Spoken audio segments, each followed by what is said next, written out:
Hey, you're hooked into AEW Unrestricted, the official podcast of All Elite Wrestling. Tony Schiavone, along with my longtime close personal friend. Long time. Aubrey Edwards. Aubrey I forget Edwards. I'm supposed to say my name. Like, I'm waiting for you to do it, and then you introduce me. Like, there's a point where I will learn how this works, like a year later. Then I can do it like this. My longtime close personal friend, Aubrey Edwards. Hi, Aubrey. There we go. Thank you. Yeah. Tony is here to help my faults and where I suck. He makes me look good. Oh, gee whiz. Stop that. Aw, Tony. We are Who do we have happy here today, Tony? We are happy to have with us Serena Deeb, who is the current, as we are recording this, NWA Women's Champion. And it is really, really great to have Serena with us. Serena, how are you today? Thank you so much. I'm doing awesome. I'm really glad to be with both of you. You guys are some of the nicest people I've ever met, both of you. Well, let me say this, that you are the nicest person I've ever met. So for you to say that means a lot. If Tony didn't say it, I was going to say it. It's like she's just like a beacon of light. Like anytime she walks in the room, it's just like, oh, Serena's here. I feel calm and at peace. Thank you so much. That means a lot. I don't know how much of that is you or the yoga instructor or combination of the two. Like, I think it all kind of blends into one. But I know that blends in. Yeah, I know the female locker room definitely appreciates having you around. Just your positivity is very infectious. All right. Thank you so much. We've got a giant list of accolades. So I'm going to run through this real quick. One-time Queen of FCW, one-time GLCW Ladies Champion, one-time MCW Champion, six-time OVW Women's Champion, one-time NWA France Women's Champion, and then you've been in PWI Top 50 a couple times. In 2009, you were number 40. In 2010, you were number 30. And in 2011, you were number 16. And, as Tony mentioned, you are the current NWA Women's World Champion. Quite accomplished. Thank you for that. I forgot about some of those, to be honest with you. Yes, Serena, we talk so much about the NWA women's title having a historic value, meaning to it. Talk about what does having that title and the history behind it mean to you? Man, I mean, it's an honor that goes without saying. You know, the NWA is, historically speaking, one of, if not the most important promotion in wrestling, and it goes back so far, and the people that have wrestled for the NWA over the years are the biggest names in wrestling, and people that I just have so much respect for, and people that I grew up idolizing. And you know, even the list of women that have held the women's championship is just incredible. And you know, it's an honor, the fact that this year has been just a whirlwind of, I went from coaching to not knowing what was happening in my life for several months to getting back in the ring, and now being NWA champion is a big accolade in my life, both personally and professionally. So when did you learn that you were going to be facing Thunder Rosa for the title? 48 hours beforehand. Wrestling. Wrestling. Yes, exactly. Yeah, it was really, really last minute. You know, you mentioned coming to AEW. When did you talk about signing with AEW and how you were approached and how all that came about? Sure. Well, the match with Thunder Rosa from Dynamite, like I said, that was brought to my attention about 48 hours beforehand. I think it was that Monday before the Wednesday taping. And it was just a simple, you know, are you prepared for this? Is this something that you're interested in? And, you know, of course, the answer was yes.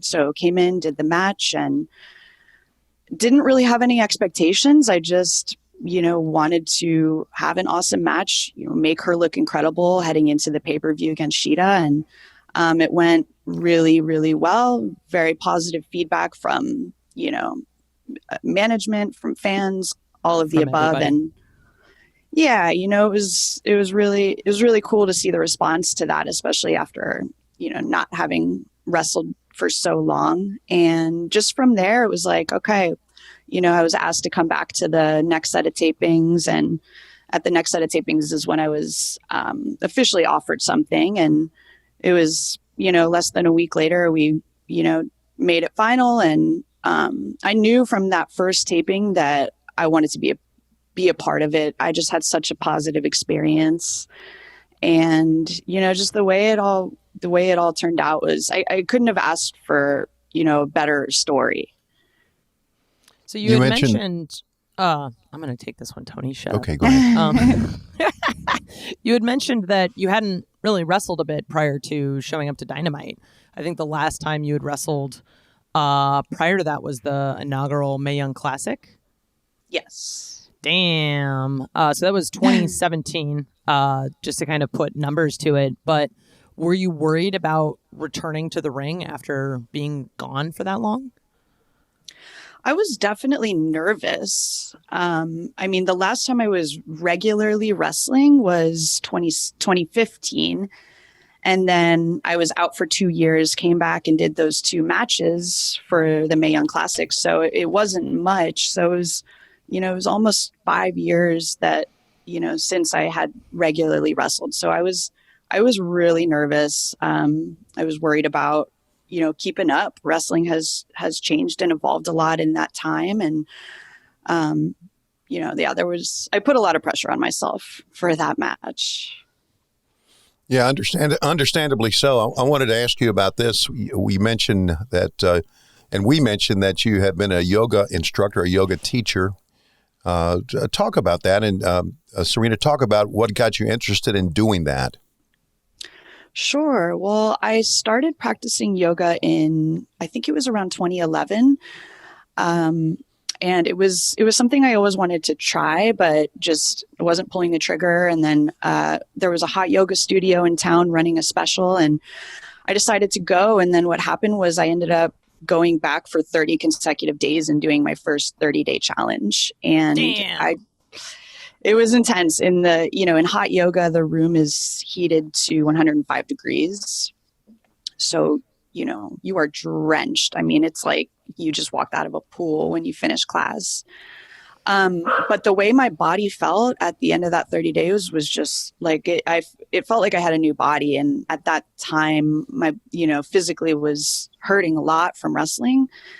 And it just, I felt such a difference. And then the longer I practiced, the more I started seeing the mental changes. And I think beyond the physical, the mental is what really attracted me to keep going. So, I just decided that I wanted to study it deeper. And I did my first yoga teacher training in 2013. And then I did my second one 2019. So a year ago is when I finished up. And beyond the teaching certification, anytime you do a yoga teacher training, you learn it so much deeper, and it goes beyond what just going to class can do for you. So it really opened me up to a lot of different elements. And I go through phases with my yoga where sometimes I'm practicing every day, sometimes I'm not practicing at all. But I can say, physically and mentally speaking, it's done a lot for me in my life. I absolutely agree. I always tell other referees if there's anything that they could be doing to help in ring work, especially now with the pandemic and so few people working. Yoga is the number one thing that I mentioned, just from an injury prevention standpoint, like opening up your body and just kind of calming yourself and all these things. And I'm just so happy that it's getting more attention, I think, from more an athletic standpoint rather than like the hippy dippy chakras aligned side of it. So yeah, super great. You had said, I think on Instagram about Rip Rogers, that he's a coach that will change your life and make you love your sport on another level. So how did you originally get connected with him and start training? Yeah. Oh, thanks for going back to that one. I know I remember that moment taking that picture with him. And he is, I am forever indebted to Rip Rogers. I think, in my personal opinion, I think he's the best coach in the whole sport. I knew I wanted to go to wrestling school. And when I was in high school, I started doing all this research of, okay, where can I go? What are the reputable schools and what's a realistic path? And I decided that OVW is really where I wanted to be. And so, I started doing all my research and contacting the school and, just inquiring about the programs. And, basically I graduated high school, turned 18 and moved to Louisville and started training. I was going to college at the same time.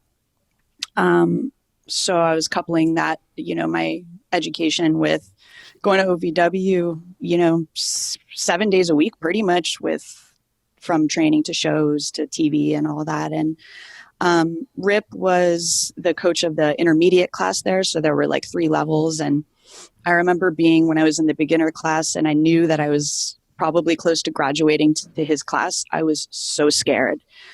I was so scared every single day. I was like, I almost didn't want to go because he was really intimidating. And, it was hard to earn his respect.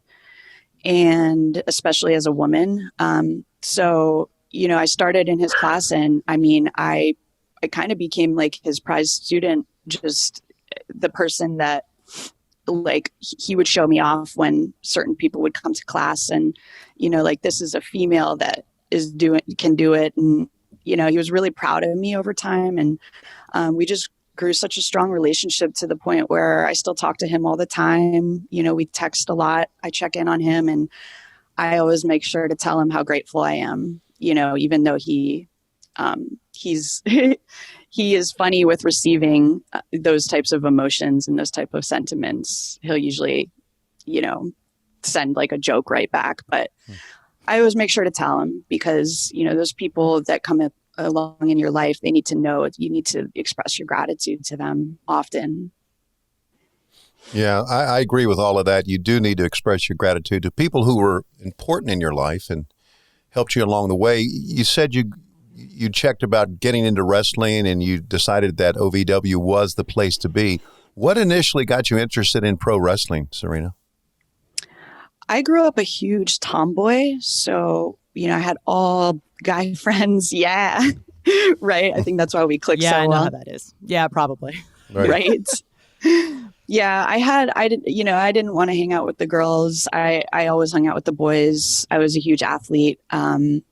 We just played sports and played outside constantly. And all my guy friends were really into wrestling in the, it was the Attitude Era. So the whole world was into wrestling. Sure. And so I was about 11, 12 when I started. I remember like being by the pool with the guys this one summer and all they could talk about was wrestling, the next pay-per-view, the next match that they're looking forward to, all of that. And I used to mock them and tease them like, what is this fake stuff you guys are into, Ha and right. And then, yeah, right. And I gave it a chance one night and watched one of the pay-per-views with them. And I was hooked. Like I became obsessed immediately. It was all I talked about. You can ask my mom, like it was all I talked about, all I thought about. And then, as the years went on, like this was about middle school for me. And then, transitioning into high school, a lot of kids at that time were starting to get out of wrestling a little bit, like maybe growing out of it. And I think maybe my parents were waiting to see like, okay, is she serious about this wrestling school thing, or is she going to kind of grow out of it? And I just continued getting more and more obsessed. And, so everybody else was kind of dropping off and I was just like, boom, just the obsession was growing. And so, yeah, by the age of 16, I knew like I was going to go to wrestling school. It was just a matter of logistics, where it was going to be. You had mentioned a little bit in your last story that you were going to college the same time you were going to classes at OVW. What were you studying? Communications. It was, to be honest with you, I just picked a major. It was like picking something out of a hat. I feel like communications is the one that people are like, oh, I just need a college degree. Let's just do this one. Absolutely. It was like general. It was, What is Tony's face for? Because I have a degree in communications and I wanted I'm not saying that's bad. I know, I'm kidding. Yeah, it was simple for me. And there were so many moments where, I was pretty checked out of my school part of it. Like I would go to campus and do my thing. But I couldn't wait to get to practice that night. And, I was, as much as I made a deal with my dad, I told, he said, if you want to go to wrestling school, like you have to get your degree. And that's pretty much what it was. We're talking with Serena Deeb. Serena, you mentioned that Rip Rogers was and has been a big part of your training, a big part of your life, and helped you immensely on many levels. Is there still one big lesson you remember from him that still applies to you today while you're in AEW or while you're performing? I know that's kind of he probably taught you thousands of things. Yeah. That's a really good question. Honestly, I think what Rip really imparted on me was to have a sense of humor about things. Because, the business can be hard and challenging sometimes. And, Rip always just had us all laughing. But he always told us these are going to be the best days of not just your career, but these days training here, are going to be the best, when you look back, are going to be the best days of your life. And he was absolutely right. Wow. Wonderful. This is AEW Unrestricted. Tony and Aubrey talking to Serena Deeb. This is AEW Unrestricted. We're talking to Serena Deeb. And I know for a bit, you were actually a coach at WWE earlier in the year. Talk about the circumstances kind of around your departure. Yeah, well, it was pandemic related. I remember the day when there were a lot of people from producers to coaches to talent that all got the call. And it just is what it is. It was a sign of the times of, just needing to cut back. And I just said this, the other day amongst the women that it was probably the best thing that ever happened to me, losing my job. Because, maybe this probably would not be happening right now. And, so that I don't even look back on that with any type of negative feelings or anything. Like it is purely positive for me. Well, you posted a very positive message on Instagram about that. So you took a positive attitude from the get-go with that, right? Yeah, I certainly tried to. Anytime you go through something like that, there's going to be waves of emotions. Mm-hmm. And so, I experienced all of it. I approached it trying to be really positive. And then, of course, I had different varying emotions following that. And, but I had a real, as cliche as it is, the whole everything happens for a reason thing. I had a big feeling that that's exactly what it was. And I just know one of the lessons that I've learned in my life is that you might not see it at the time, but if you look back, you can see it. You could see why something was really good for you, even if it was hard or painful. So that's it's a textbook example of that, something that was a little bit challenging at times. But when I look back, it couldn't, I'm just so happy. That's awesome. How did you actually end up being a coach at WWE? Well, I had stopped wrestling in 2015 and I had moved to California and I was, I stepped away. At the time I was really burnt out on the business and I thought I might want to move my life in a different direction. And then in 2017, I was contacted by WWE and they asked me if I would, we're doing this tournament. It's the inaugural Mae Young Classic. We're bringing women from all over the world. I know you haven't been in the ring for a couple of years, but would you want to do it?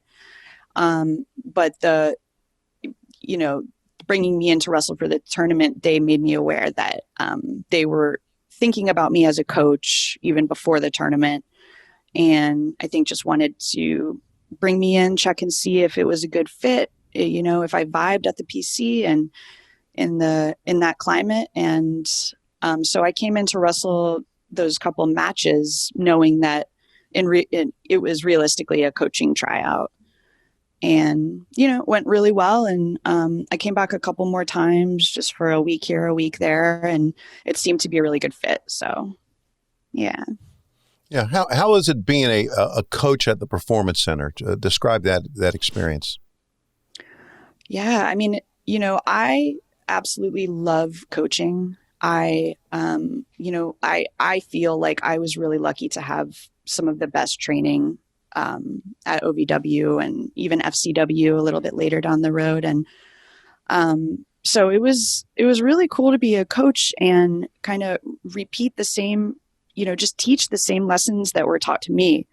I could hear Rip Rogers' voice in my head all the time, Al Snow, Danny Davis, you know, I could hear them as I'm coaching, and that was really cool. And kind of full circle, getting to carry on, you know, the values and beliefs that were taught to me. And I learned a lot. And, you know, it was an interesting dynamic going from being a wrestler who, you know, as a wrestler, things, you know, you could be relatively selfish. You have to think about yourself, your own career, you know, all these things related to you.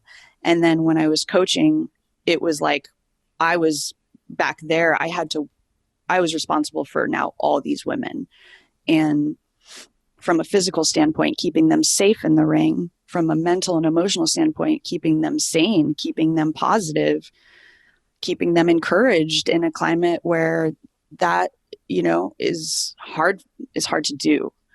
So I learned a lot about other people. I love helping people. And I see myself eventually coaching, you know, down the line, or continuing to kind of put tidbits of it here and there, because it's something I really enjoy.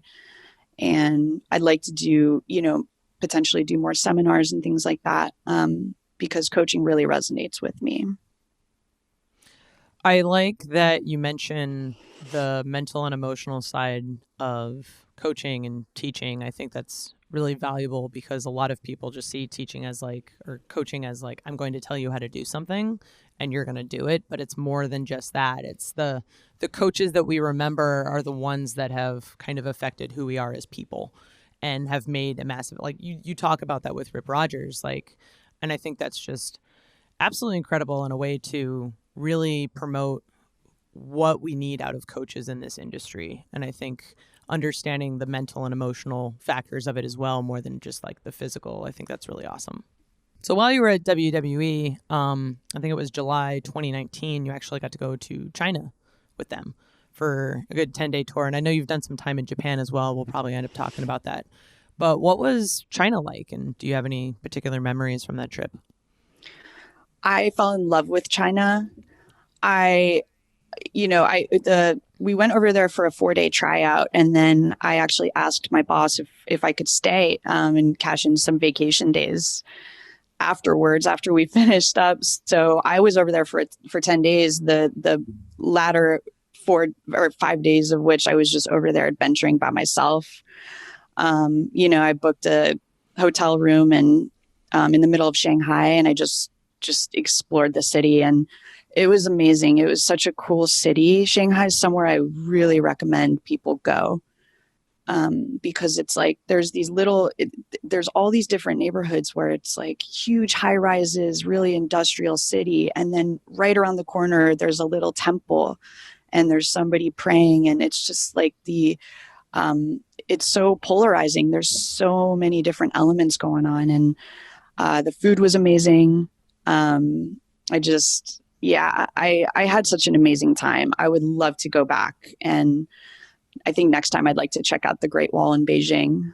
And I think Asia is just beautiful. I love the culture. I love the people. I love the food, all of it.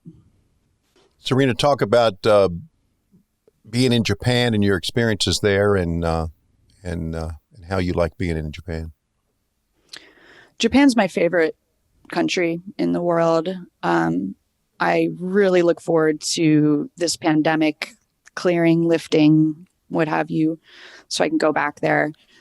I went to Japan 7 times. The first time I went, my eyes got really wide. Yeah. Yeah, it's really cool. I'm really honored that I got to go there so many times. And it was right after I had been at WWE the first time. And Japanese wrestling and the technical aspect of it really resonated with me. And I really wanted to go. And then Tajiri gave me an opportunity to come over and do a couple matches. It was kind of like a tryout match, see if my style works and everything there. And those went really well. And he just kept bringing me back. And, I went back for his company, Smash. I went back 5 times. And then Smash folded. He started another company, WNC, and I went back for them a couple times. And I loved working for Tajiri. He is so funny. He's like one of the funniest human beings and just really creative. And I learned a lot from him. And I thought his companies were so different in Japan, and they were really entertaining. And I had an amazing time. And that's where I really, I click with that style. And I think the fans there are just so incredible. And it's hard, you don't even know what they're going to react to sometimes. So it's really a challenge to adapt and go out there and be in the moment and see what's working and, what's not. So it was a great learning experience for me. Is there something about that style that you say you clicked with? Something that can you describe what clicked with you? The strong style. What was it? I think just the technical aspects really clicked with me, and like I said, just listening to what they react to. They would react to, you could do all this crazy stuff and they wouldn't react, but then you could do something so simple like a headlock takeover, and they would react. And, right. It's just really respect wrestling as a sport. And that was a joy to be in front of audiences like that. Do you have any particular matches that stand out to you? A couple actually. There's a girl in Japan, Shuri, who Shida is best friends with actually, and she's amazing. She's my last match in Japan was with her, and then I think my first one as well. So kind of full circle, like, we worked really well together. And then who we now know as Asuka, who went by Kana at the time. I think my favorite match in Japan was with Asuka, and that was at Korakuen Hall, which is like just this amazing place to wrestle in Tokyo. And yeah. We're talking with Serena Deeb on AEW Unrestricted, Tony Schiavone and Oliver Everett, and it's time to get to the fan questions.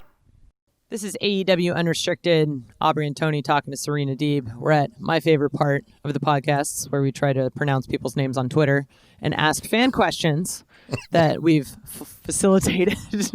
It's always the best. I always feel like super embarrassed, but also like it pushes me. I don't know. So first question we have from Squeezebox Woman on Twitter. Pandemic notwithstanding, would you have left WWE on your own volition? Ooh. To be honest with you, that is a deep one. I've thought a lot about that too. I think the answer is no. Really? Yeah. Is it just more you enjoyed teaching, or did you feel, because I know that we've talked about this a little bit, like you kind of realizing like I'm done with wrestling at this point and I'm comfortable walking away. Like, why would you say no?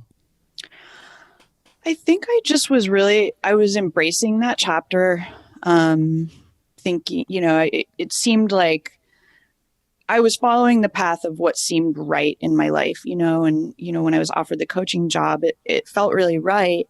And I thought, well, I got to do a lot in this business, more than a lot of people. And, maybe I felt like it might be more of my time to give back in that way. So it was just for me, it was just a matter of kind of following the path, and, the path seemed like maybe that was right for me at that time. Makes a lot of if sense. that makes Makes a lot of sense. sense. Sure. Oh, 100%. All Elite Fair on Twitter wants to know, what are a few signs or feelings that pique your interest when you see a new female wrestling talent on her way up, just learning the sport?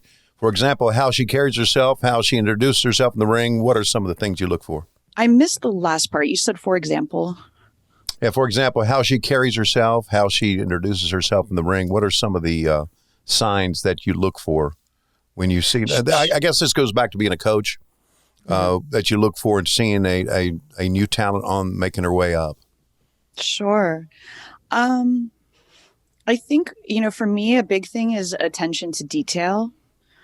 There's a lot of little details in wrestling that I think people miss. So if I'm watching another woman and I see that she's doing these little things, whether it's little pieces of selling, feeding, how they move around the ring and position themselves, that's a big one for me, is how somebody gets around the ring and relocates in a natural and organic way. And yeah, absolutely, how they carry themselves. A lot of that for me also is pacing and timing. Those are all really, really important elements. Damn. Yeah, no, really, really good answer. Drew on the Beat on Twitter. Who do you see as the fastest rising star in our women's division? Ooh. Well, I'm tempted to say Britt Baker. Ah, no, screw her. I think she's a meanie. Meanie. I definitely think from like a character standpoint and personality standpoint, I've seen the most growth in her. She's really come into her own with what she's portraying right now, and she seems really confident with it. And so, yeah, I think Penelope Ford has a lot of potential as well. Sam Nerdy, or Star Nerdy, that is Star Nerdy, on Twitter. It's hard. It's hard pronouncing these names. Yeah, it's hard to pronouncing, being able to see what is the difference between Sam and Star. Have you done, says Star, Serena, a yoga session for the AEW roster? If not, if you did a yoga class for the AEW roster, what would it focus on? Ooh, the answer is no, I have not yet. It's something that's been brought up to me by several of the women, and I think that would be really cool to do that at some point. I think I would focus on definitely a calming practice, because I think as wrestlers, we are very stimulated, and from the actual activity of wrestling and all the stuff that goes into that, to social media, to life, we're all going so much. So I think pulling everybody back and slowing it down would be important to focus on. Breathing, and probably from a physical standpoint, I would work on upper back and neck, because as wrestlers, we're very all of that is a little off. Yeah, I'm like that, and I don't even bump. Jesus, I would love that. Yeah, you need to breathe. I can tell you that a lot. Yeah, no, I need to relax. I'm too uptight. Yep. Stick up my butt. Super Demon Boy on Twitter. Serena mentioned a sense of personal growth upon your initial retirement. In what ways do you feel you've continued to grow over since returning? Namaste. Ooh, namaste. That's a great question. I would say I think I've stepped into the role of responsibility a lot over the past few years, and what that means in both wrestling and life, to be somebody that I believe in leading by example and not with your words. So, I try to work really hard, whether that's, I watch wrestling every single day. Tony, I asked you a few questions about WCW over the past couple months. I watch wrestling every day, and I'm not exaggerating. I study it. I still practice. I still train. I get in the ring. I go to the gym almost every single day. I try to take care of my body. I try to take care of my mind. And for me, it's important to set an example like that for especially younger females, because it's really easy to get wrapped up and, focused on, I don't want to say the wrong things, but just outward focus. And over the years, I've really learned how to inward focus and, take inventory of myself and what am I doing well? What do I need work in? What do I need growth in? And I try to stay really honest with myself and, check, not have an ego, like just where I need growth is where I need growth. And there's, I can check myself and stay humble and try to always make sure that I'm just moving upwards. So I'm not sure if that answered the question, but I guess just leadership, leadership. That's a good answer. Yeah, it is. I'm going to help you out here, Aubrey. I'm going to skip the next one and go to the next one because of the very difficult last name. Yes. Okay. Please. Eddie Vellerpar Haba. There you go. That sounds very accurate. Eddie wants to know, and this is from Twitter, Serena. How was the experience working with CM Punk? Share some favorite moments from the Straight Edge Society experience. Great question, Eddie. And, it was a learning experience working with somebody like Punk, he has a very strong personality and he has very strong beliefs. So he will fight for those beliefs until the day he dies and he will not apologize for it. I think that's what got him really far in wrestling and gave him a lot of success. Not only that, but that's a quality that I think really worked for him. He would speak up and he would speak his mind. And if he didn't like something, he would communicate that. And there were several times when he didn't like something and it was changed. So I learned a lot from him just in terms of confidence. He's somebody who I really admire in that realm. I think favorite moments, obviously doing WrestleMania, Punk wrestled Rey Mysterio, and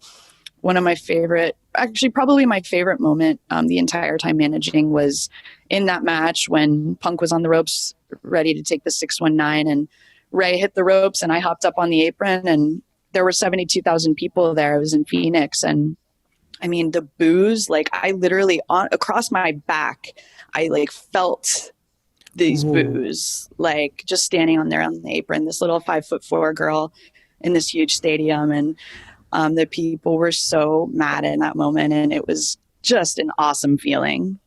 So I think that was probably. Go ahead. I was just getting ready to say, I was going to inject here that if people really know you, they would never boo you. So you did a good job of turning the people against you there. That's right. That's a good heel. Yeah.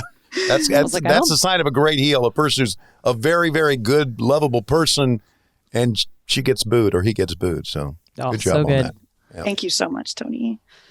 Question from Classico Joe. Thanks for skipping that and letting me have that one, Tony. Okay. Do you look forward to who do you look forward to defending the title against most?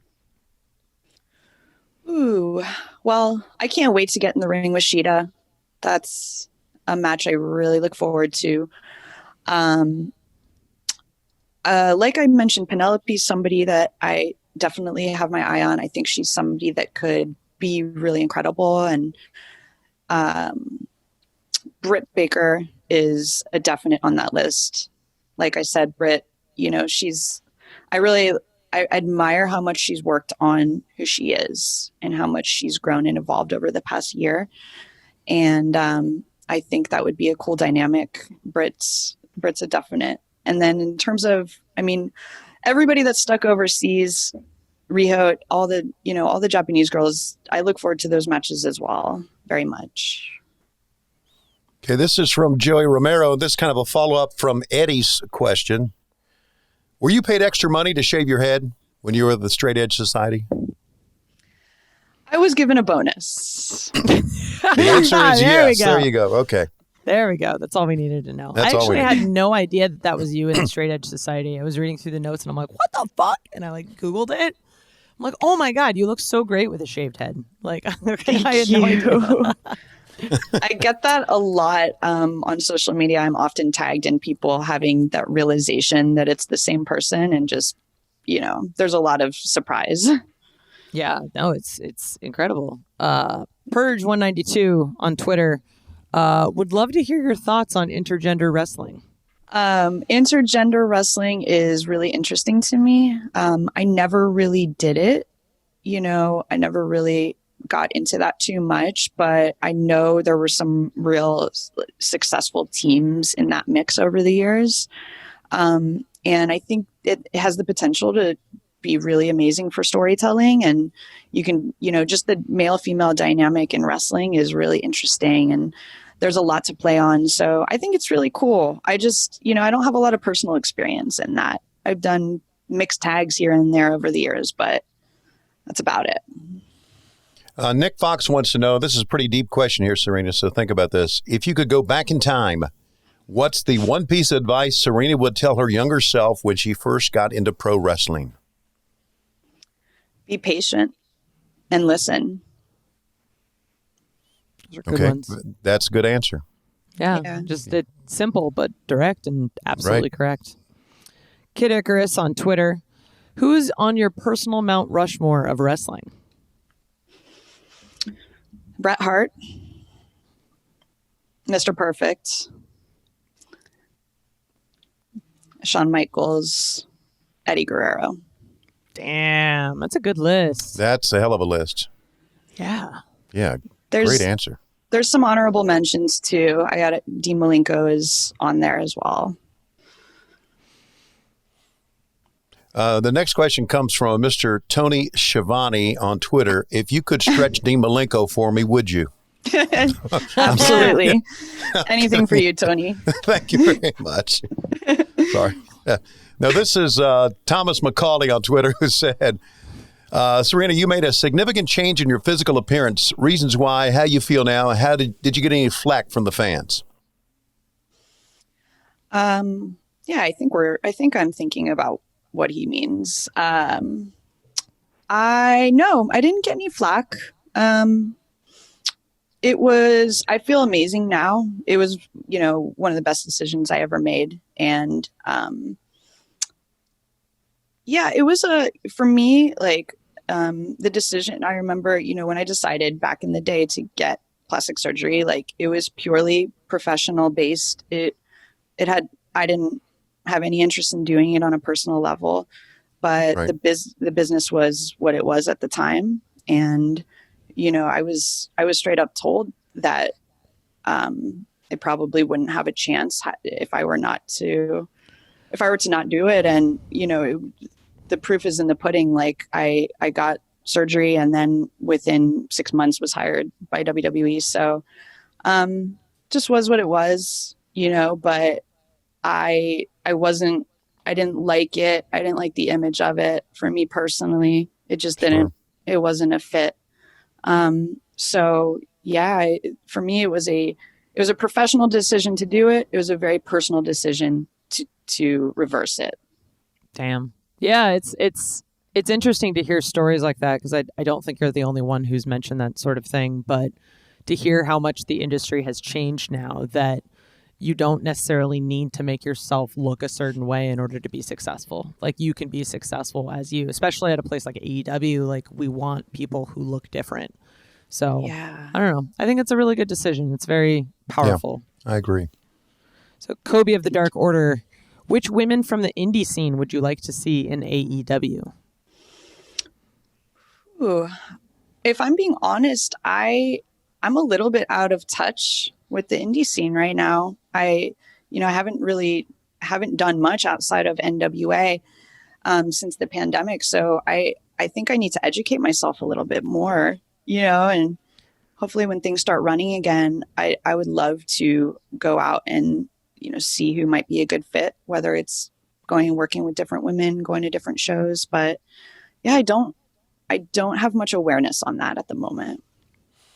I always thought, Serena, and see what you think about this, that if and when we get back to any sort of normalcy and they're running independent shows and we can go to them, I think it would be cool to be a talent scout, just to go over the country and take a look at independent wrestlers, both male and female, to see if they would fit in, Absolutely.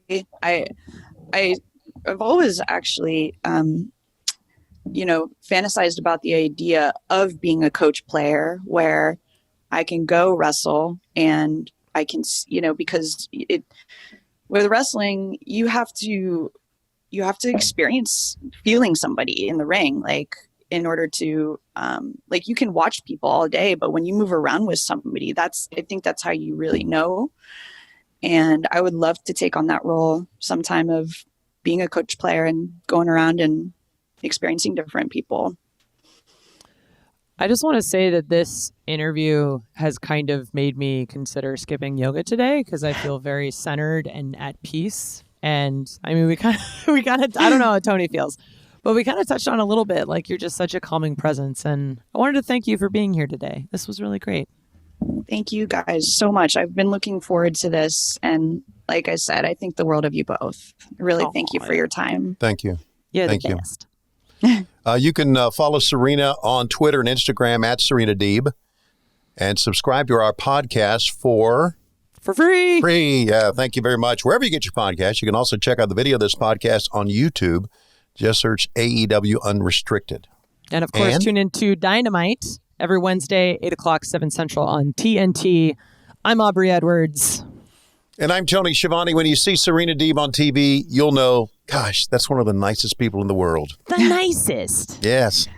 Thank you so much, you guys. So much for listening. Yeah. To AEW Unrestricted. Woohoo!